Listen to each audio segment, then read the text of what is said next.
Nuevamente, Padre, gracias porque llegamos a esta parte del culto, después de haber hablado contigo, que nos diste perdón, después de haberte cantado, alabado, Señor. Ahora queremos que tú nos hables, queremos que yo solamente sea un instrumento que tú utilizas para edificar a la iglesia, y que cuando salgamos de este templo nos llevemos tu palabra en nuestra mente.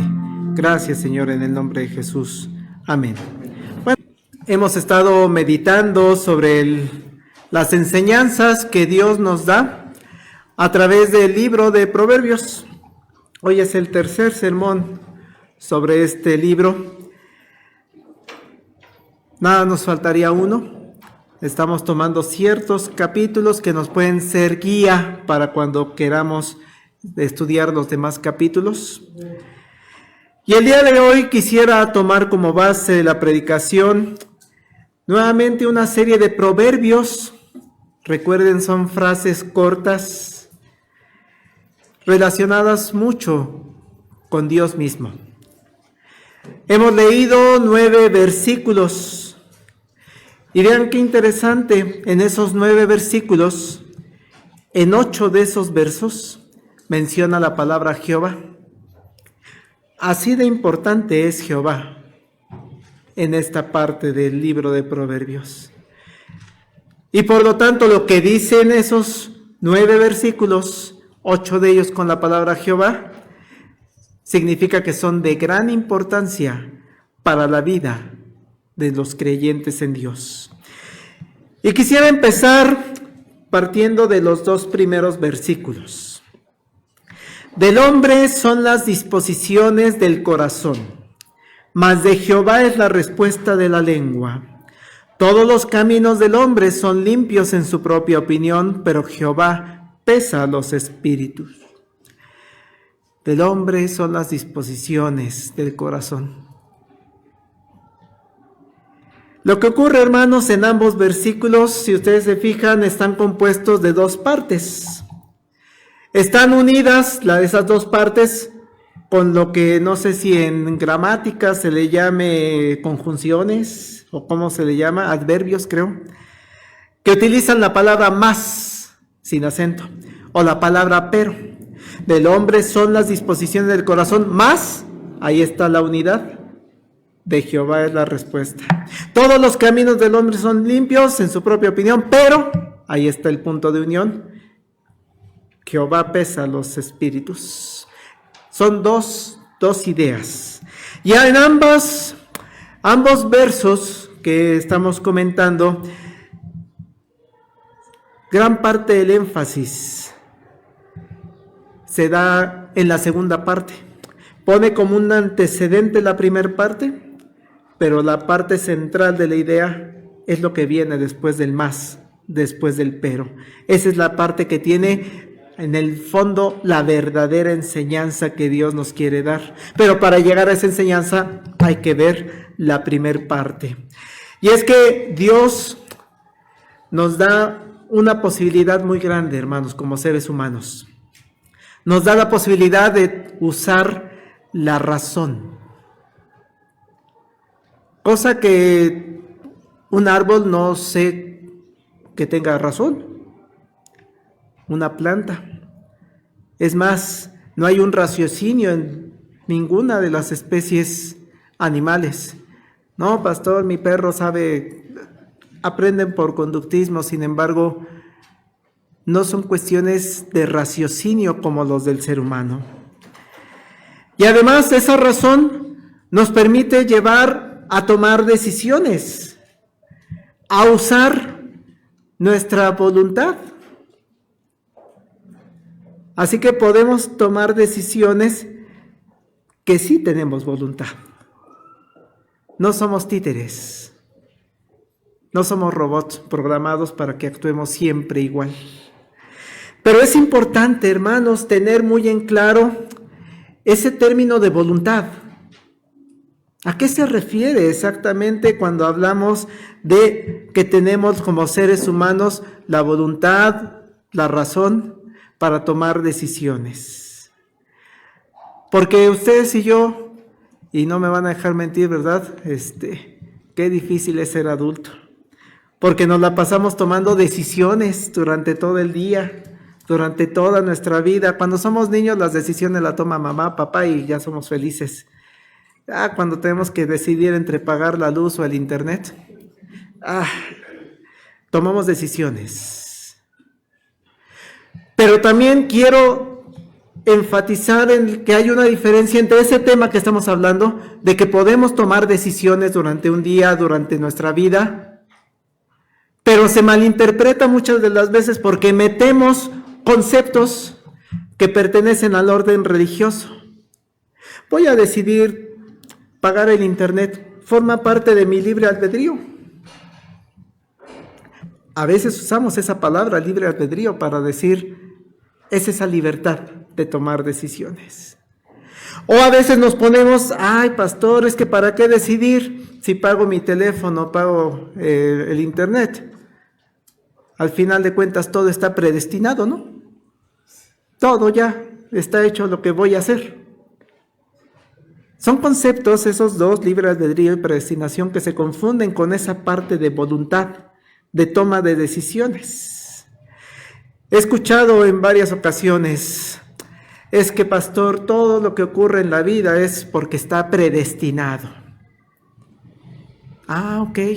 Entonces no puedes tomar tus decisiones.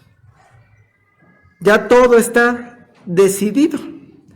Entonces ya no tienes tú nada de libertad. Pues ¿para qué si ya todo está decidido, no? Esta idea, hermanos, que tenemos a veces de que todo está predestinado nos puede llevar al extremo de pensar, ¿qué color de camisa me voy a poner hoy? Pues no importa, ya está predestinado, que me voy a poner la camisa blanca, con la corbata café. ¿Qué ruta voy a tomar para llegar al templo? Pues no importa, porque ya está predestinado que siempre cierran División del Norte, ¿ya? Con las bicicletas. Ya está predestinado. Hermanos, es importante que entendamos que eso no tiene que ver con esa voluntad, con esa libertad de toma de decisiones. La predestinación es otra cosa. Y lo mismo pasa con el libre albedrío que les comentaba. A veces pensamos que ese libre albedrío tiene que ver con que, pastor, podemos hacer lo que nos plazca, ¿no? Yo tomé la decisión de ponerme hoy una corbata café porque es parte de mi libre albedrío que tengo. O puedo escoger libremente la carrera que voy a estudiar porque forma parte de mi libre albedrío. Es importante, hermanos, tener un poco de mayor claridad de qué estamos hablando cuando hablamos de predestinación, libre albedrío y la decisión, la voluntad, la toma de decisiones a lo largo de la vida. Son cosas diferentes, hermanos.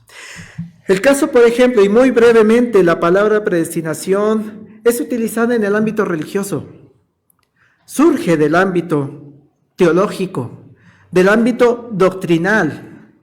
Y no tiene que ver con que está establecido en algún lugar el color de camisa que voy a usar, sino la palabra predestinación tiene que ver con que las cosas, el hecho que Dios tiene predestinadas, la palabra la podemos partir en dos, predestinadas a ciertas personas para tener misericordia de ellas. No tiene que ver con que todo está establecido de qué camino voy a tomar, qué corbata, qué camisa, qué carrera, qué esposa. No, tiene que ver con que Dios sabe perfectamente desde antes quiénes están destinados para que diga, de esta persona voy a tener salvación, de esta persona voy a tener misericordia, y eso lo establece desde antes que naciéramos. Desde antes de la fundación del mundo sabe, fulanito, fulanita de tal, están predestinadas para la misericordia, para salvación. Así que cuando hablamos de predestinación, hermanos, no es que ya está predestinado todo y está predestinado que no hay lugar aquí afuera para estacionarme. No, no tiene nada que ver con eso. No somos ya programados todas nuestras actividades. Y la otra palabra, hermanos, libre albedrío o palabras. También, hermanos, debemos tener en claro que estamos hablando de un término teológico, doctrinal. Lo usamos en el ámbito religioso, no es del ámbito cotidiano. Tiene que ver ese libre albedrío con la capacidad de poder decidir si hacemos la voluntad de Dios o no hacemos la voluntad de Dios. En ese ámbito está el libre albedrío. Y aquí es importante reconocer, hermanos, que las personas que tuvieron libre albedrío, la oportunidad de decidir sigo a Dios o desobedezco a Dios, fueron dos personas, Adán y Eva. Ellos tuvieron su total libre albedrío. Tuvieron la oportunidad de tomar la decisión de que sí obedezco el mandato de no tomar de ese fruto, o lo tomo y desobedezco. Sabemos que usando ese libre albedrío, Adán y Eva desobedecieron. Entró el pecado en el mundo. Y el pecado que entró al mundo entró para todos nosotros. Y entonces la libertad para poder decidir entre hacer la voluntad de Dios o no hacerla, déjenles digo, hermanos, se perdió. Ya no hay libre albedrío. Lo que estoy diciendo es que solamente Adán y Eva tuvieron su libre albedrío. Nosotros no. ¿Por qué, hermanos? Lo dice claramente el Señor Jesucristo en Juan 8:34. Jesús les respondió, de cierto os digo, que todo aquel que hace pecado, esclavo es del pecado. Y les pregunto, ¿un esclavo tiene libertad? No, es un esclavo. Tiene grilletes, no se puede mover y no puede hacer cosas que quiera. Tiene que hacer lo que la persona que lo tiene esclavizado manda. En este caso, es el pecado. Al ser esclavos del pecado, hermanos, significa que no queremos y no podemos hacer la voluntad de Dios. No tenemos ya esa libertad de hacer lo que Dios quiere para nosotros. Desde allá, desde Génesis 6:5, un pasaje que seguramente conocen muchos de ustedes. Y vio Jehová que la maldad de los hombres era mucha en la tierra. ¿Qué pasaje estamos leyendo, hermanos? El del arca. Así estaba el planeta en los primeros años de existencia de la tierra, ¿no? Vio Jehová que la maldad de los hombres era mucha en la tierra y que todo, y vean cómo lo dice, hermanos, todo designio de los pensamientos del corazón de ellos era de continuo solamente el mal. Ese es el estado del ser humano. No tiene libertad. Son esclavos, somos esclavos del pecado. Así, hermanos, desde un punto de vista teológico y doctrinal, hermanos, ninguno de nosotros tendría libre albedrío, Y si ustedes se fijan, no tiene que ver con qué color me puse hoy. El libre albedrío es, no puedes, no quieres seguir la voluntad de Dios. Eso lo vamos a estudiar, Dios mediante, en la tarde, en la conferencia, con el primer punto del TULIP, Total Depravity, perdón mi inglés. total depravación del ser humano. Así que desde el punto de vista teológico y doctrinal, hermanos, no tenemos libre albedrío, porque nuestro pensamiento dice es de continuo el mal. Solo a través de Jesucristo es que se puede restaurar esa posibilidad de decidir. Porque cuando tú recibes a Jesucristo, cuando Jesucristo lo reconoces como tu Salvador, como tu Señor, el Espíritu Santo entra en tu vida, entra en tu ser. Recuerda que eres templo del Espíritu Santo. Y el Espíritu Santo es el que te va a guiar a través del estudio de la palabra de Dios, a través de los sacramentos, a través de la enseñanza y la meditación de la palabra en comunidad o en tu lectura devocional diaria. ¿Cuál es el camino de Dios? Y el Espíritu Santo te va a ayudar a tomar decisiones acerca de la voluntad de Dios. Por eso qué hermoso allá en Juan, cuando dice Juan 8:31 y 32, dijo entonces Jesús a los judíos que habían creído en él: si vosotros permaneciereis en mi palabra, seréis verdaderamente mis discípulos y conoceréis la verdad, y la verdad los hará libres. Solamente Jesucristo, solamente la palabra de Dios los hará libres.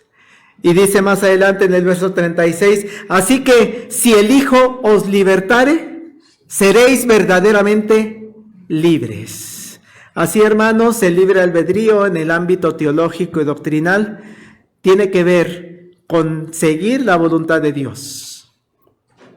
Y el Espíritu Santo nos guía para saber, esto no le agrada a Dios, esto sí le agrada a Dios. Y no tiene que ver entonces con la decisión de qué tomamos de color de corbata, de camisa, qué ruta tomamos, qué ruta seguimos para este templo o qué carrera voy a estudiar. Toda esta explicación, hermanos, surge porque los dos versículos bíblicos que acabamos de leer, que mencionamos, habla de esa libertad que tenemos de decidir. Habla de que tenemos raciocinio, tenemos razón para analizar las decisiones que vamos a tomar en el día a día, y no tiene que ver con predestinación y no tiene que ver con libre albedrío, son conceptos totalmente ajenos a este punto. Los seres humanos, hermanos, gracias a Dios tenemos la posibilidad de usar razón, de usar nuestra voluntad para la toma de decisiones y para hacer planes. Y para eso somos bien buenos, para hacer planes. Por eso es muy humano hacer, por ejemplo, plan de trabajo. Muchos de nosotros en la oficina nos piden eso, ¿no? Un plan de trabajo. Ya aquí entre nos, ya el pastor está trabajando en el plan de trabajo 2026 y ya tiene que pensar en los temas de Navidad del próximo año. Sí, ya. Vamos a ver paz, gozo, amor para el próximo año, Dios mediante. Eso es lo que está hablando el escritor de Proverbios. Toma de decisiones. Hacemos proyecciones. Y por eso, regresemos a la lectura de Proverbios. Del hombre son las disposiciones del corazón. O sea, tus planes. Los seres humanos, claro que tienen la posibilidad de hacer planes. Quiero viajar el próximo año. Quiero concluir mi carrera el próximo año. Quiero conseguir un mejor trabajo el próximo año.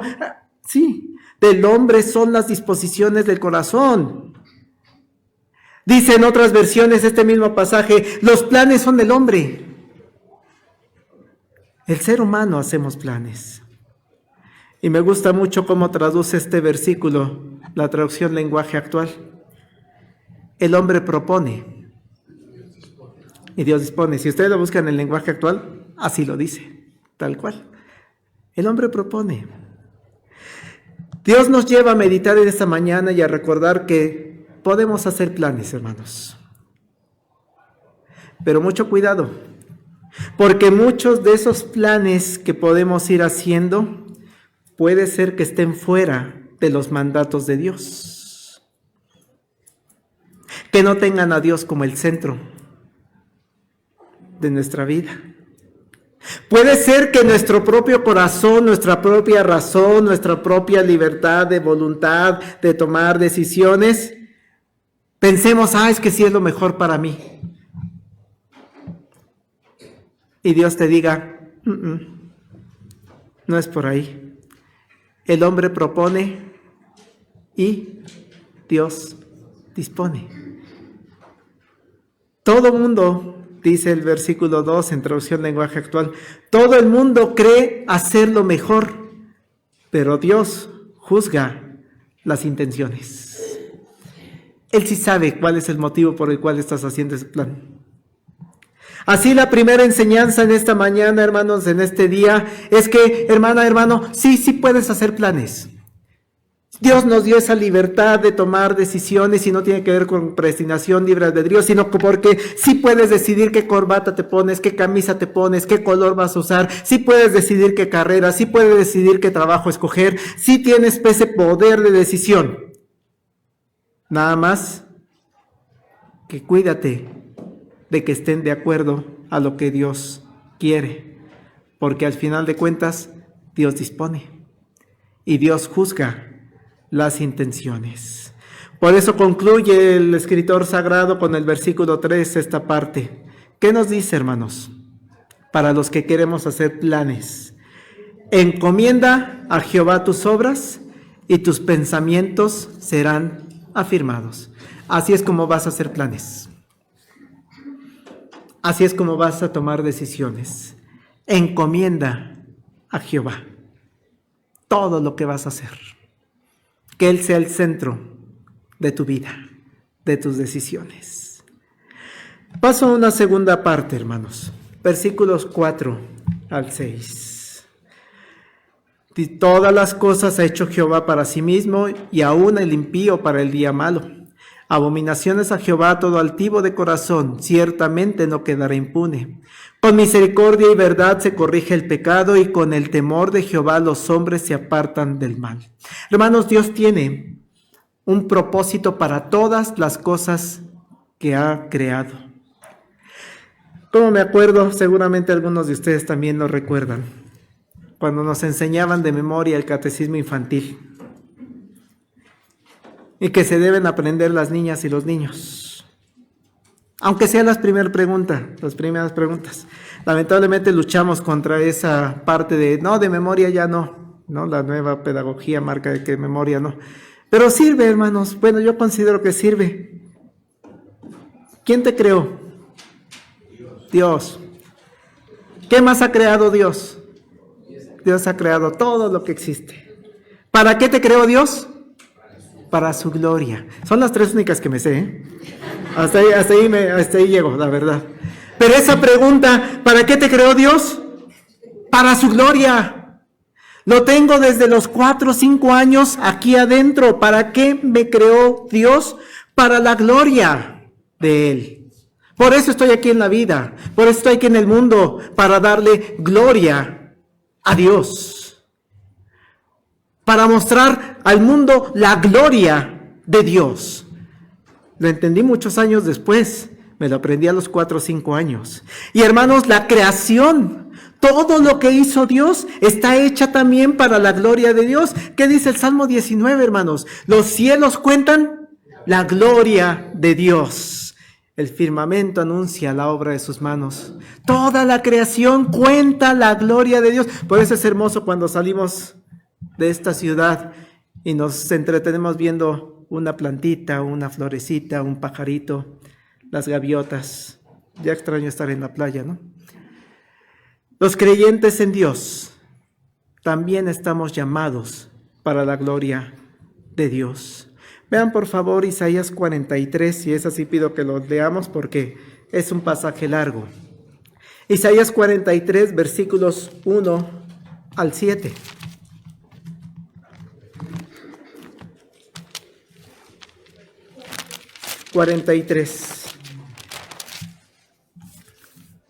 Vean cómo lo expresa. Todo para la gloria de Dios. Y los creyentes, ustedes y yo, para la gloria de Dios. Isaías 43, versículos 1 al 7. Ahora así dice Jehová, creador tuyo, oh Jacob, y formador tuyo, oh Israel. No temas, porque yo te redimí. Te puse nombre, mío eres tú. Cuando pases por las aguas, yo estaré contigo. Y si por los ríos, no te anegarán. Cuando pases por el fuego, no te quemarás, ni la llama arderá en ti. Porque yo, Jehová, Dios tuyo, el Santo de Israel, soy tu Salvador. A Egipto he dado por tu rescate, a Etiopía y a Seba por ti.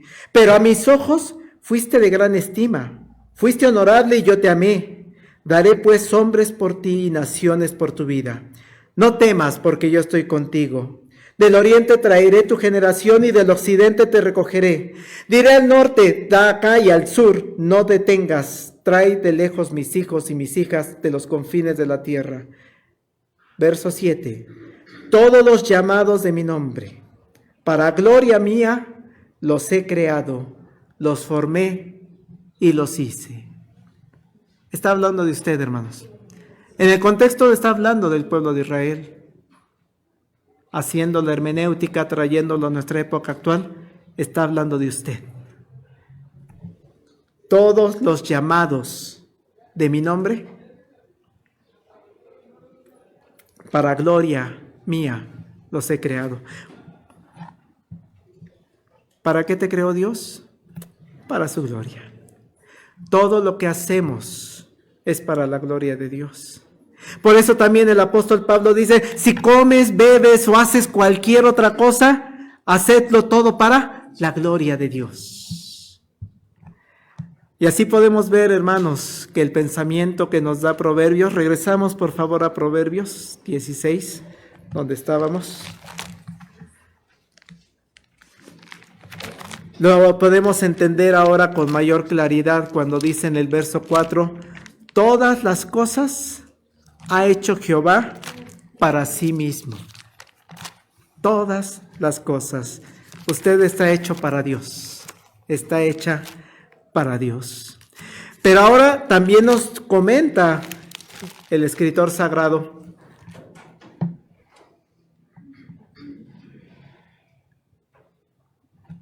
Dios también reconoce que incluso las cosas que no nos agradan, que no parecieran tan buenas, también son hechas por Dios.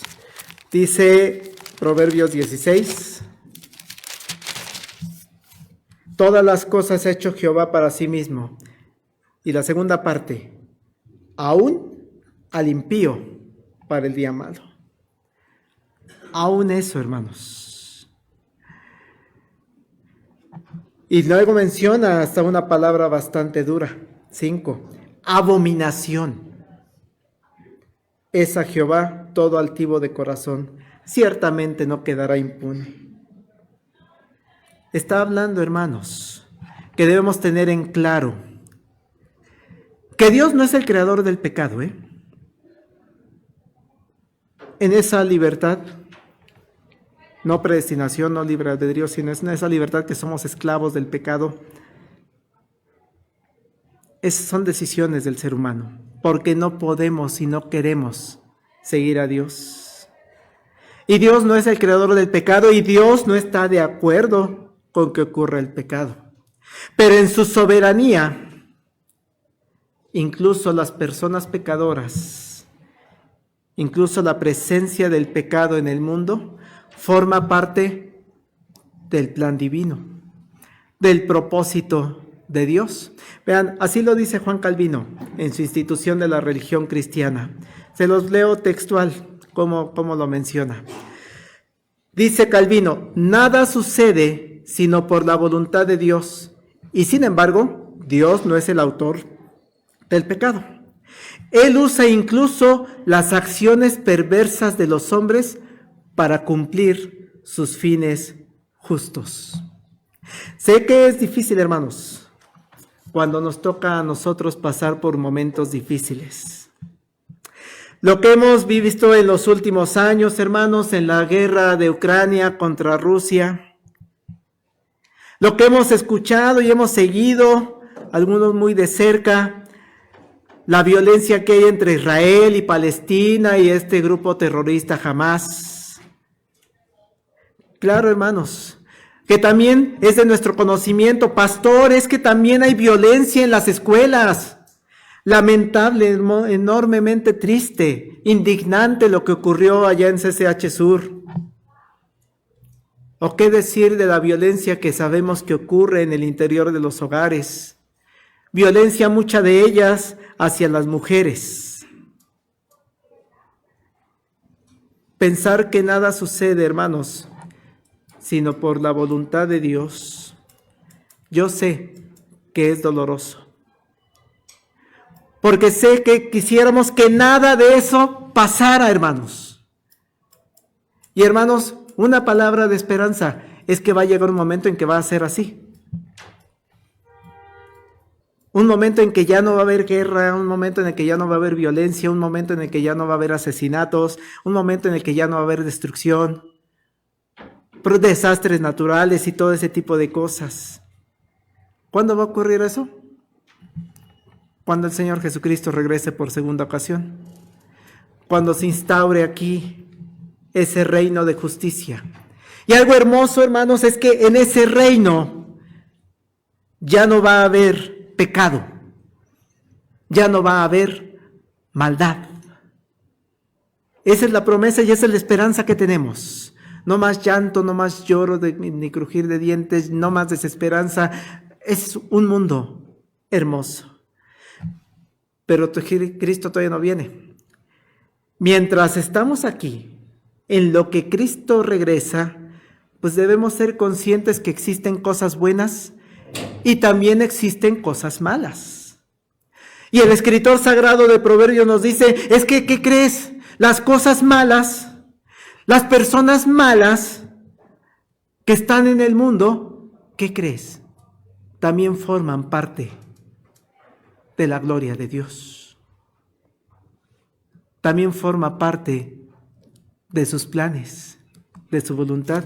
Todas las cosas ha hecho Jehová, y dice todas las cosas ha hecho Jehová para sí mismo, aún al impío. Pero dice, lo hice para el día malo. Dice, abominación es a Jehová todo altivo de corazón. Ciertamente no quedará impune. Sí, hermanos, sí hay maldad. Pero también nos dice en esta mañana el Señor, no te preocupes.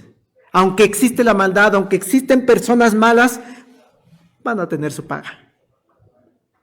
Y no tú, No debemos nosotros ser los que nos vamos a vengar. Me las va a pagar el condenado. No, hermano, porque dice, mía es la venganza, dice él, Señor. Es de él. Es de él, no nuestra. Es de él. Y podemos tener la certeza, Dios es perfectamente justo y les va a pagar de acuerdo a lo que ha establecido en su pacto. Dice un poco antes en Proverbios 11:21, tarde o temprano el malo será castigado. Y podemos confiar en eso, hermanos. Tarde o temprano el malo será castigado, mas la descendencia de los justos será librada. Dios es justo y va a aplicar su justicia al impío, que aún también forma parte de los planes, la voluntad de Dios. Dios va a pagar, y lo dice de palabras muy fuertes, muy duras, a los que causan tribulación al mundo. Allá en Tesalonicenses, porque es justo delante de Dios pagar con tribulación a los que os atribulan. No lo digo yo, lo dice 1 Tesalonicenses 1, versículo 6. Y a vosotros que son atribulados, daros reposo con nosotros, cuando se manifieste el Señor Jesús desde el cielo con los ángeles de su poder, en llama de fuego, para dar retribución a los que no conocieron a Dios, ni obedecen el evangelio de nuestro Señor Jesucristo. Y vean cómo lo dice en Tesalonicenses, los cuales sufrirán pena de eterna perdición, excluidos de la presencia del Señor y de la gloria de su poder, cuando venga en aquel día para ser glorificado en sus santos y ser admirado en todos los que creyeron, por cuanto nuestro testimonio ha sido creído entre vosotros. Así que no se preocupe, hermano. ¿Hay maldad? Sí. ¿Hay gente mala? Sí. ¿Quisiéramos que no existieran? Sí, quisiera que no existiera. Pero existen.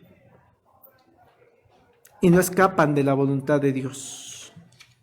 Pero confíe, Dios, en su justicia, va a obrar. Van a sufrir las consecuencias. Pero además el escritor de Proverbios nos quiere dejar también palabras de consuelo ante esta situación, palabras de esperanza. No va a quedar impune, nadie escapará de la justicia divina, aunque pareciera muchas de las veces que las personas se salen con la suya. Pareciera que a las personas que hacen mal les va bien. Hermano, todas las cosas las ha hecho Jehová para sí mismo, aún al impío para el día malo. Eso forma parte de la voluntad de Dios. Hermano, qué hermoso que usted no entra en esta descripción. Abominación es a Jehová, todo altivo de corazón. Ciertamente no quedará impune. Y vean el versículo 6, por favor. Palabra de esperanza para usted y para mí. Con misericordia y verdad se corrige el pecado. Y con el temor de Jehová los hombres se apartan del mal. Su caso, hermana, su caso, hermano, es diferente. Porque aquí obra la misericordia de Dios. Porque en ustedes obra la verdad de Dios. Y con esa misericordia y esa verdad, ¿qué hicimos hace unos minutos durante el culto de adoración? Pedir perdón por nuestros pecados. Le cantamos a Dios humillándonos, reconociendo que somos pecadores. Y Dios nos dice, no te preocupes, tú que has sido creado para la gloria de Dios, también el impío, pero para que llegue el día malo, también ellos. Pero en tu caso en particular, misericordia y verdad te corrigen ante el pecado. Y es más, el temor de Jehová te ayudará a apartarte del mal. Por eso Pablo nos recuerda a todos nosotros, hermanos, cuál era esa situación que estábamos. Pablo nos recuerda que estábamos fuera de los caminos de Dios y que por su amor y su misericordia, ahora sí, nos predestinó, o sea, desde antes de la creación del mundo ya sabe que el hermano tal, el hermano tal, fulanito, han sido predestinados para salvación. Y a través del Espíritu Santo es que nos va santificando, nos va permitiendo alejarnos cada día del pecado, luchar contra el pecado. Y nos va convirtiendo en lo que Pablo describe como una nueva criatura. Con amor, con misericordia, con verdad, nos va corrigiendo. No, por aquí no, hermano. Por aquí no, hermana. El camino del Señor es este. Ya te equivocaste. Arrepiéntete y regresa al camino. Vete y no peques más. Hermana, hermano, si usted está buscando hoy a Dios, es porque está viviendo esa misericordia, esa verdad de Dios en su vida. Es porque usted tiene temor de Dios y lo decíamos hace 15 días. Sí, tenemos que hablar del temor de Dios en ese sentido de honra, de respeto de Dios, pero también de miedo. Qué miedo lo que leíamos en Tesalonicenses. Y Dios me salvó de ahí. Dios me quitó de esa condena que merezco por ser pecador. Así que usted está buscando hoy a Dios porque es partícipe de esa misericordia, de esa verdad, de ese amor, de ese temor de Dios. Recordemos, hermanos, que el principio de la sabiduría es el temor de Dios. Ese temor le permite tener sabiduría de decir, prefiero ir con Dios, prefiero estar con Él. Paso a los últimos versículos, versículos 7 al 9. Cuando los caminos del hombre son agradables a Jehová, aún a sus enemigos hace estar en paz con él. Mejor es lo poco con justicia que la muchedumbre de frutos sin derecho. El corazón del hombre piensa su camino, mas Jehová endereza sus pasos. Esta parte de Proverbios, hermanos, la queremos concluir con buenas noticias. Porque caminar con Dios, hermanos, dice el escritor, camina con Dios y vas a tener paz. Y vas a tener rectitud. De repente, hermanos, cuando por algún motivo he llegado a andar de madrugada en el carro, saben que en la ciudad se ha implementado, y creo que ya hay otras ciudades, se implementan el alcoholímetro. Y créanme, hermanos, que de repente cuando escucho o veo a lo lejos que están las torretas de la patrulla, voy, ¡ay, que me paren! Porque no tomo, porque no tengo ningún riesgo. Y quiero soplarle a la maquinita. No tengo temor, tengo paz, porque voy en el orden establecido por la autoridad. Cuando vas a una fiesta y te tomas 2, 3, etcétera, etcétera, ¿cómo vas? Hay alcoholímetro, búscate otra ruta, porque y si te encuentras en otra y lo publica, ¿no? Cuidado, hay alcoholímetro en tal esquina y vas con miedo, vas con temor. Imagínense al pastor en el Torito. Pero hermanos, seguir la ley, al final de cuentas a las personas nos trae paz. Y seguir la ley humana, a mí me da mucha paz. Párenme, sí, y si hay cada 10 metros, yo me paro y no hay problema, le soplo. Imagínate seguir los mandatos de Dios. Seguir la voluntad de Dios, seguir sus mandatos. ¿Qué nos trae? Dice el escritor sagrado, paz. Así lo dice. Lo importante, hermanos, es que en el creyente en Dios, todo lo que hagas, todo, hermanos, lo que haces en tu vida, las decisiones que tomas en tu vida, todo sea agradable a Dios.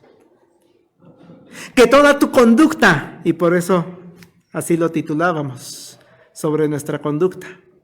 Que toda la conducta, que todo lo que haces desde que te despiertas hasta que anocheces, lo que haces en la oficina, lo que haces en el trabajo, en el taller, lo que haces en la escuela, que todo lo que hagas lo haces para la honra y la gloria de Dios, que sea agradable a Dios, y eso te va a traer paz. Que en tu mente, en tu vida sea porque de Él, para Él, por Él son todas las cosas. A Él sea la gloria por los siglos de los siglos. Amén. Y dice el escritor de Proverbios, e incluso vas a tener paz con tus enemigos. Lo dice de manera más clara, hermanos, en Nueva Versión Internacional. En versión 60 dice, cuando los caminos del hombre son agradables a Jehová, aún a sus enemigos hace estar en paz con él. Vean cómo lo dice en Nueva Versión Internacional. Cuando el Señor aprueba la conducta de un hombre, hasta con sus enemigos los reconcilia. Decía un político, yo no tengo enemigos, tengo adversarios. Lo que sea, te reconcilia.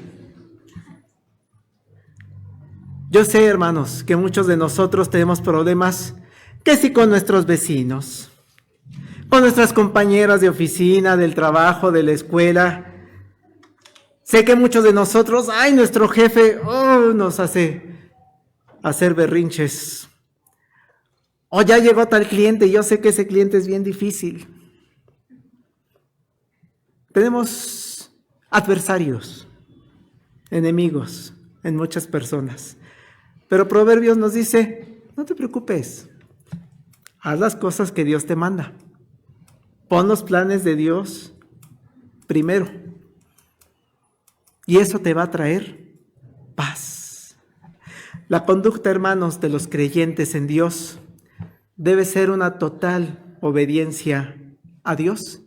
Y dice, yo voy a caminar contigo. Y es más, nos dice, hermana, hermano, no estás solo, Esa porción de Romanos que muchos conocemos, de Romanos 8. ¿Qué pues diremos a esto? Si Dios con nosotros, ¿quién contra nosotros? ¿Tienes enemigos? ¿Tienes adversarios?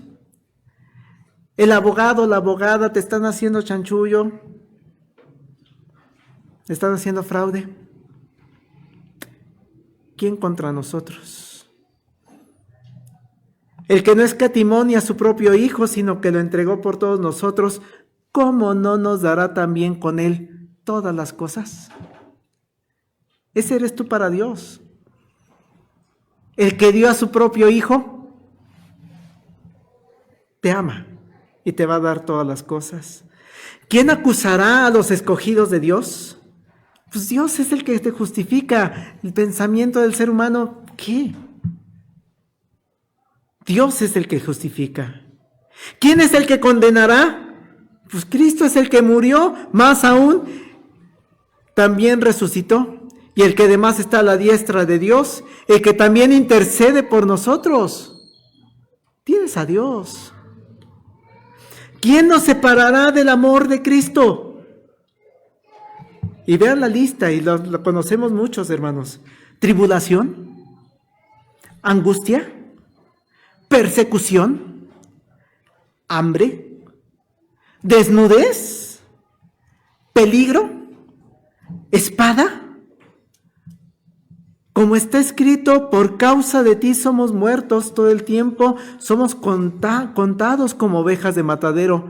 Antes, en todas estas cosas, somos más que vencedores por medio de aquel que nos amó. Encomienda a Dios tu camino, que Él sea lo primero en tu vida y todo lo demás viene por añadidura. Por lo cual, hermanos, estoy seguro, dice el escritor, ni la muerte, ni la vida, ni ángeles, ni principados, ni potestades, ni lo presente, ni lo porvenir, ni lo alto, ni lo profundo, ni ninguna otra cosa creada nos va a poder separar del amor de Dios, que es Cristo Jesús, Señor nuestro. Por eso en esta mañana, hermanos, vayámonos tranquilos, confiados en Dios. Que las decisiones que tomes en tu vida, lo que te pedimos es que sean pensadas para darle honra y gloria a Dios. Que Él sea tu guía en todo momento. Así debe ser el caminar con Dios, confiando plenamente que si lo sigues, vas a tener paz, tranquilidad en tu vida, aunque como dicen, el mundo allá afuera se esté cayendo en pedazos. Entonces,